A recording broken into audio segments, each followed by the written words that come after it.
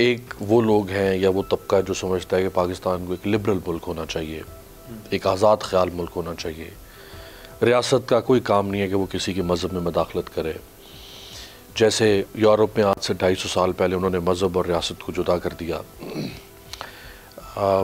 لوگوں کی زندگی میں ریاست مداخلت نہ کرے، ہر شخص کو اس کے اعمال پر چھوڑ دیا جائے، قانون کے حوالے سے نہیں، ویسے اس کی اپنے ذاتی زندگی کے۔ دوسری طرف ایک طبقہ ہے جو اکثریت میں جو سمجھتا ہے کہ پاکستان ایک اسلامی ریاست ہے اور اس کے ہاں کچھ بھی غیر اسلامی نہیں ہونا چاہیے، بلکہ ہمارا تو آئین کہتا ہے کہ ریاست ایسے اسباب پیدا کرے گی کہ لوگ اپنی زندگی ڈھال سکیں مذہب کے مطابق۔ اب یہ دو سوچ اور گزشتہ 7-8 سالوں سے اس میں اور زیادہ اضافہ ہو رہا ہے، اس مکالمے میں، اس مباحثے میں، اسے کیسے دیکھتے ہیں؟ دیکھیں، ہمیں انسان پیدائشی طور پہ نا جاہل پیدا ہوتا ہے، کوئی بھی دنیا کا انسان، مرد ہے، عورت ہے، افریقی ہے، امریکی، جاہل پیدا ہوتا ہے۔ واللہ اخرجکم من بطون امہاتکم لا تعلمون شیئا، اللہ نے تمہیں ماں کے پیٹ سے نکالا، تم کچھ بھی نہیں جانتے تھے۔ اس کے بالمقابل باقی جتنی مخلوق ہے وہ اتنی تعلیم یافتہ ہے کہ وہ اپنی منزل اور اپنے سفر سے 1 سینٹی میٹر بھی انحراف نہیں کرتے۔ آم کے درخت پہ کبھی انگور دیکھا؟ سوال ہی پیدا نہیں ہوتا۔ کریلے کو کبھی پیٹھا بنتے دیکھا؟ یہ میں ایک مثال دیا۔ چونٹی کو لائن 1 سینٹی میٹر دیکھ سکتی ہے چونٹی، لیکن وہ لائن کیسے بناتی؟ سانپ کو کیسے پتہ چلتا ہے میرے منہ میں زہر ہے؟ تو اللہ تعالیٰ نے باقی مخلوق کو ایجوکیٹڈ پیدا کیا جو کہ ہماری خدمت کے لیے تھی، اور انسان کو جاہل پیدا کیا کہ اس کا امتحان تھا، تو اس کے آگے 2 علم رکھ دیا، فہدیناہ النجدین، ہم نے تمہیں دونوں راستے دکھا دیے ہیں، انا ہدیناہ السبیل اما شاکرا و اما کفورا، میرے بندے تیرے لیے راہیں کشادہ کر لی ہیں، اب چاہے شکر گزار بن اور چاہے تو نہ شکرہ بن، راستے دونوں کھلے ہوئے ہیں۔ تو ہم یہ جو تصور کہ ہم آزاد ہیں، یہاں کون آزاد ہے؟ آزادی صرف میرے اللہ کو حاصل ہے، باقی تو ساری مخلوق موت کو روک سکتے ہیں، یہ ہم آزاد ہیں، بڑھاپے کو روک سکتے ہیں، بیماری کو روک سکتے ہیں، دل پہ آنے والے غم کو روک سکتے ہیں۔ ہم تو آزاد ہیں ہی نہیں، ہمیں تو اللہ نے آزادی جنت میں رکھی ہے، وہ لبرل، کھلے عام، ہر چیز تمہارے لیے اللہ تعالیٰ مہیا کریں گے۔ یہاں ہم پابند ہیں، اگر ہم ان پابندیوں کو توڑیں گے تو ہمیں اس کی سزا بھگتنا پڑے گی آخرت میں۔ اللہ تعالیٰ کسی کو پکڑتا ہے، کسی کو نہیں پکڑا، یزید کو نہیں پکڑا، آپ ہی مر گئے، ٹھیک، تو اس کا چھوٹا جرم تو نہیں تھا۔ تو یہ دنیا حساب کتاب کی جگہ نہیں ہے، اس کے لیے آگے آ رہا ہے جہاں۔ تو لبرل ہونا تو کوئی عقل کی بات ہی نہیں ہے کہ ہم لبرل ہیں، ہم اب گاڑی رائٹ سائڈ پہ چلائیں گے، لیفٹ پہ نہیں چلائیں گے، ہم آزاد ہیں۔ ٹکر کتنی ٹکریں ہوں، ہم آزاد ہیں، ہمیں کوئی روکنے والا نہیں، اٹھا کے سائنائڈ ہم کھا لیں گے تو 5 سیکنڈ لگیں گے مرنے میں۔ ہٹلر نے مرتے ہوئے سائنائڈ کھایا تھا۔ تو ہم لبرل ہو ہی نہیں سکتے، یہ تو ایک جہالت کا تصور ہے۔ کہیں ایسا تو نہیں مولانا کہ جو لوگ دین بیزار ہو چکے ہیں، یا ہم یوں کہہ سکتے ہیں، جن کو عموماً لبرل بھی کہا جاتا ہے، اور جن کی سوچ میں نے آپ کے سامنے رکھی،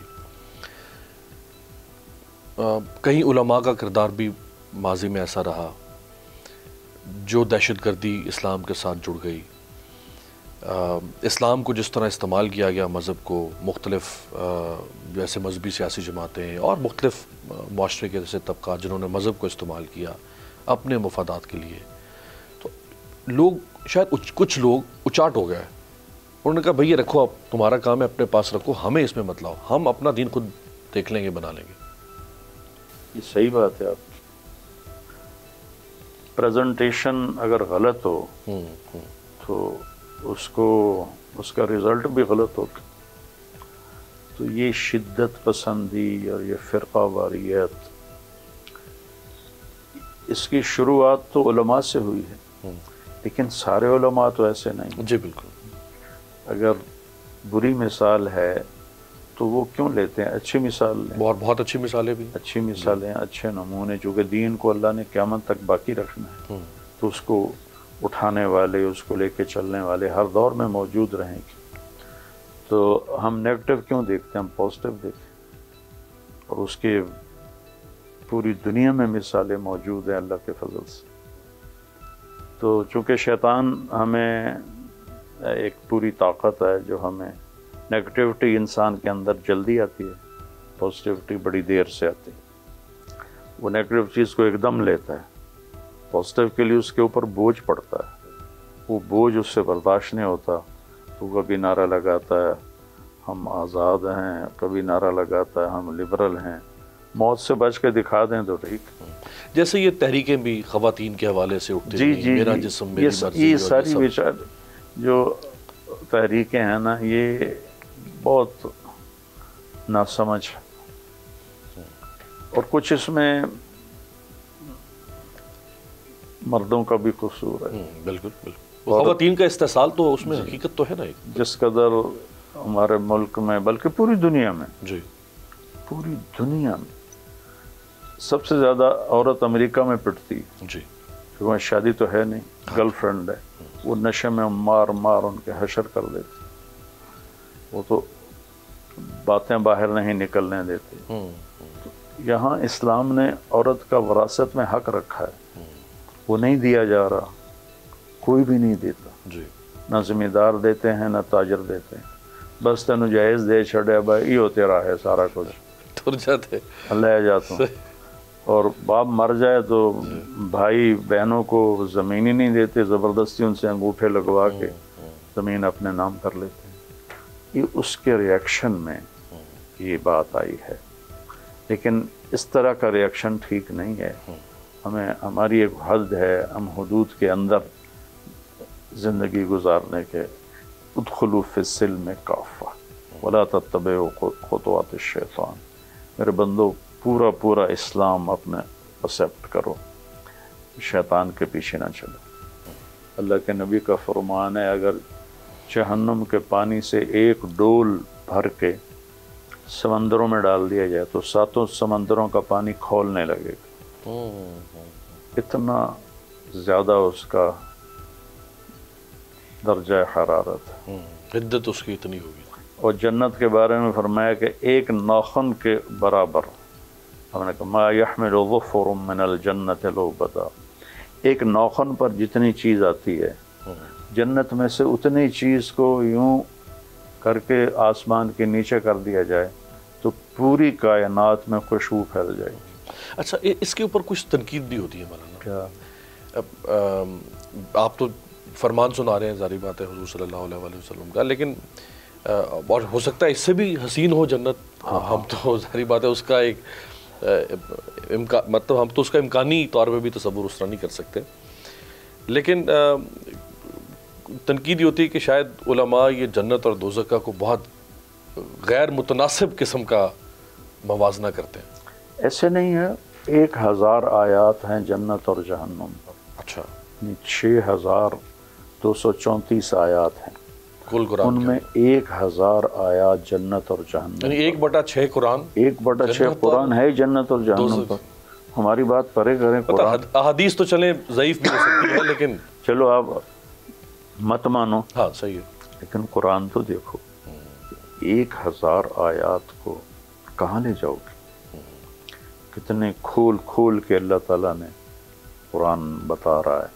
افنجعل المسلمین کالمجرمین ما لکم کیف تحکمون ام لکم کتاب فیہ تدرسون. یہ تم کیا باتیں کرتے ہو کہ ہم مجرم اور محرم کو ایک کر دیں، پھر تو حسین اور یزید ایک تخت پہ بیٹھ جائیں. ہم دنیا میں قبول نہیں کر رہے تو اللہ کے انصاف والا کیسے قبول کرے گا؟ کل کہتے مالکم تمہیں کیا ہو گیا کیف تحکمون یہ تم کیسے فیصلے کرتے ہو اللہ آپ پہ بش کیسی ہمارے دیہاتی کہتے اور سائیں اللہ آپ پہ بش کیسی نہ نماز نہ روزہ نہ سچائی نہ دیانت اللہ آپ پہ بش کیسی تو اگر یہی فلسفہ حضرت امام حسین علی مقام کو پتہ ہوتا تو وہ نہ ذبح ہوتا اللہ آپ پہ بش کیسی ایک بریک آپ کی اجازت سے اور بریک کے بعد واپس آتے ہیں مولانا صاحب ہمارے ساتھ موجود ہیں تو قربانی کی مت ہے اللہ پر اپنی خواہشات کو قربان کرنا حرام خواہشات حلال نہیں کیوں بڑے بڑے مالدار مسلسل ہیرا پھیریاں کرتے ہیں مسلسل منی لانڈرنگ کرتے ہیں کوئی پیسے کی کمی تو کوئی نہیں ہوتی ہوس ہوتی ہماری عدالتوں کو عدل نصیب فرما ہمارے حکمرانوں میں رعایا کے لیے رحم پیدا فرما یا اللہ تو ہمیں ایسوں کے حوالے نہ فرما جو نہ ہمارا حق پہچانے نہ تیرا حق پہچانے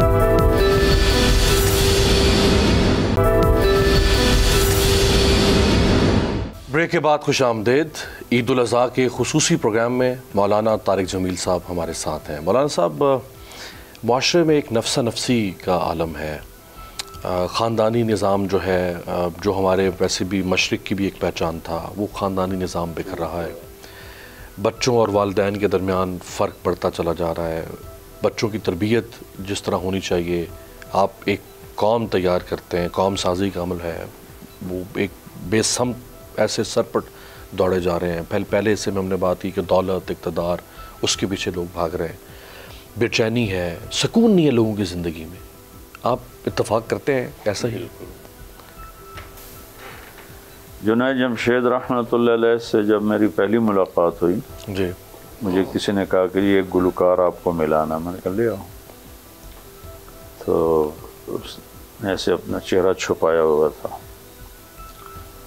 تو تعارف ہوا میں نے تھوڑی بات کی اس سے مجھے یاد نہیں میں نے کیا بات کی تو اس نے میری بات کو روکا کہا ایک سوال ہے میرا کہا پوچھو کہنے لگا ایک پاکستانی نوجوان جس گلیمر کو خوابوں میں دیکھتا ہے وہ مجھے فزیکلی حاصل ہے لیکن پھر بھی ادھر اندھیرا ہے بے سکونی ہے اور بڑی خوبصورت اس نے مثال دی کہ میں وہ کشتی ہوں جس کا کوئی گھاٹ کوئی نہیں تو اس کی کیا وجہ ہے مجھے تو ہر نعمت حاصل ہے تو پھر کیا وجہ ہے تو میں نے اسے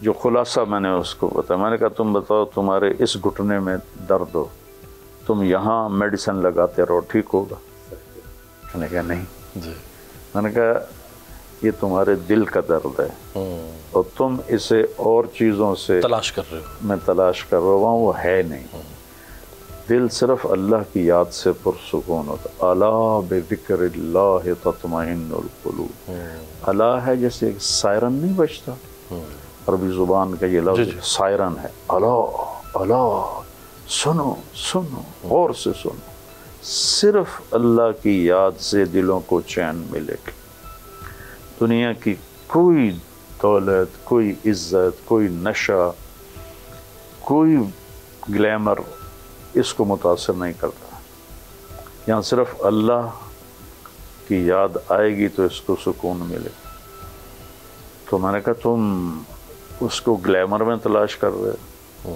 ہے وہ اللہ کی یاد تو یہ ہماری ملاقات 97 میں ہوئی تھی تو 2002 میں ہماری ملاقاتیں چلتے چلتے وہ 4 مہینے کے لیے تبلیغ میں چلا گیا اچھا تو بالا کوٹ میں اس کی جماعت تھی جی تو میں ان ٹچ تھا فون کے ساتھ میں نے فون کیا کہ کدھر ہو کہ مولانا میں بالا کوٹ کی ایک پرانی سی مسجد ٹوٹا ہوا فرش ہے ایک پھٹی ہوئی چٹائی پہ میں لیٹا ہوا ہوں اور جس سکون کو میں 5 اسٹار ہوٹلز میں ڈھونڈتا تھا وہ مجھے یہاں مل گیا ہے مجھے لگتا میں ہوا میں اڑ جاؤں گا یہ اس کے الفاظ مجھے لگا میں ہوا میں اتنا ہلکا محسوس کر اتنا ہلکا محسوس کر رہا ہے اور اتنا سکون محسوس کر رہا ہے والدین اور بچوں کے درمیان جو میں نے پہلے بھی آپ کے سامنے رکھا سوال کہ وہ جو تربیت کا عنصر ہے وہ بالکل ختم ہو چکا ہوا ہے ہم ایک کیسی قوم تیار کر رہے ہیں دیکھیں نا ایک فیکٹری مالک ہوتا ہے وہ بھی سوچتا ہے سارا دن کہ میری فیکٹری سے جو صنعت تیار ہو رہی ہے وہ خالص ہے یا نہیں، اس میں کھوٹ ہے یا نہیں، وہ بکے گی یا نہیں بکے گی. ہم ایک کیسی قوم تیار کر رہے ہیں؟ آپ دیکھیں جو اللہ کا فطری نظام ہے بنایا ہوا کہ بیوی کو اللہ تعالیٰ نے نسل کے وجود میں آنے کا ذریعہ بنایا. جی. تو جب وہ ماں بنتی ہے تو اس کا درجہ اتنا بلند کر دیا کہ میرے نبی نے خواہش کا اظہار کیا کہ اگر میرے والدین زندہ ہوتے یا کوئی ایک زندہ ہوتا اور میری ماں مجھے پکارتی اور میں عشاء کی نماز جماعت کرانے کے لیے مصلی پہ کھڑا ہوتا اور سورۃ فاتحہ میں شروع کر چکا ہوتا اور میرے حجرے سے آواز آتی بیٹا محمد، میں نماز توڑ دیتا. میں کہتا لبیک یا امی، میری ماں میں حاضر ہوں. پھر فرمایا کہ ماں کے قدموں تلے باپ کے قدموں تلے کیوں نہیں بتایا، ماں کے قدموں تلے، کہ تربیت کا سارا بوجھ ماں پر ہے. والد ساتھ دیتا ہے لیکن اس کی باہر ایکٹیویٹیز ہوتی ہیں. اس لیے یہ مہر کیوں ہوتا ہے؟ مہر کسی کی بیٹی کی قیمت نہیں ہوتی. مہر ایک علامت ہے کہ آج کے بعد اس لڑکی کا سارا خرچہ میرے ذمہ ہے. جب تک زندگی باقی ہے یا نکاح باقی ہے یہ خرچ میرے ذمہ ہے، یہ گھر بیٹھے گی، اسے کما کے لا کے دینا میرے ذمہ. تو اس کے ذمہ کیا ہے؟ نسل کی تربیت. اب ظلم دیکھیں والدین کا پہلے کہ 3 سال کا بچہ ماں کی گود مانگتا ہے اور اسے گرامر سکول بھیجا جا رہا ہے، اسے بیکن ہاؤس بھیجا جا رہا ہے، مہنگی مہنگی فیسیں دے کر 3 سال کے بچے کو ماں سے جدا جب کیا جاتا ہے تو ایک خلا پیدا ہو جاتی ہے. 7 سال تک تو میرے نبی نے فرمایا نماز بھی نہ کہو. تو 7 سال تک کیا کرو؟ اپنی گود دو، اپنا ٹائم دو. اور یہ 7 سال میں سب کانشیس سارا مکمل ہو جاتا ہے. یہ آج کی ریسرچ ہے کہ 7 سال کی عمر میں سب کانشیس مکمل ہو جاتا ہے، لا شعور، اور باقی شعور بڑھتا رہتا ہے. تو ہم یہ ہر سال اس کا مطلب یا مقصد یہ تو نہیں ہے کہ ہم بکرے ذبح کریں یا ہم اونٹ نہر کریں یا ہم گائے ذبح کریں. یہ تو ایک رسماً اب ایک فیشن کے طور پہ اب لوگ کر رہے ہیں، لیکن وہ جو اس کا مقصد تھا کہ ہم اپنے معاشرے میں اپنی زندگی میں اس کو لے کر آئیں وہ نظر نہیں آ رہا. ہمارے ہاں یہ دوڑ بھی لگی ہوئی ہے کہ میں نے 20 بکرے ذبح کرنے ہیں اور کسی نے 5 گائے ذبح کرنی ہے. وہ اپنی جگہ پہ اس کی فضیلت ہو سکتی ہے، لیکن وہ اپنے ارد گرد لوگوں کے حقوق ذبح کر رہا ہے، وہ ان کی زندگیاں ذبح کر رہا ہے، اس کو اس بات کا کوئی احساس نہیں.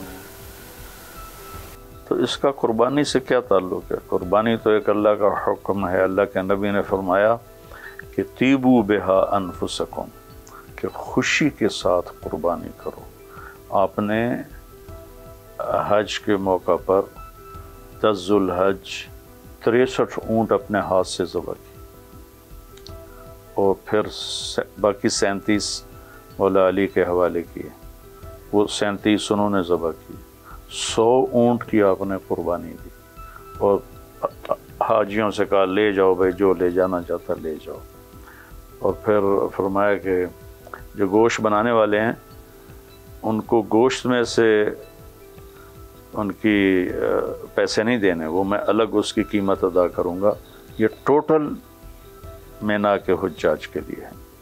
خود آپ ہر عید الاضحیٰ پر اشترا کبشین اقرنین ملیحین موجوعین، کہ آپ ہر عید پر 2 چھترے ڈھونڈتے تھے جو بڑے خوبصورت ہوں اور سمینین اور بڑے موٹے ہوں، اور اقرنین ان کے سینگ خوب نکلے ہوئے ہوں. تو ایک ذبح فرماتے تھے اپنی امت کی طرف سے اور ایک اپنے اور اپنے گھر والوں کی طرف سے. اگر من لم یضح فلا یقربن مصلانا، جو قربانی نہیں کرتا وہ ہمارے ساتھ نماز نہ پڑھے. ہاں، تو اب ایک لبرل قسم کے لوگ ہیں کہ جی اتنے خون ضائع ہوتا ہے غریبوں کو دے دو. تو میرے نبی نے 100 اونٹ ذبح کیے تو اس وقت تو غربت اور زیادہ تھی.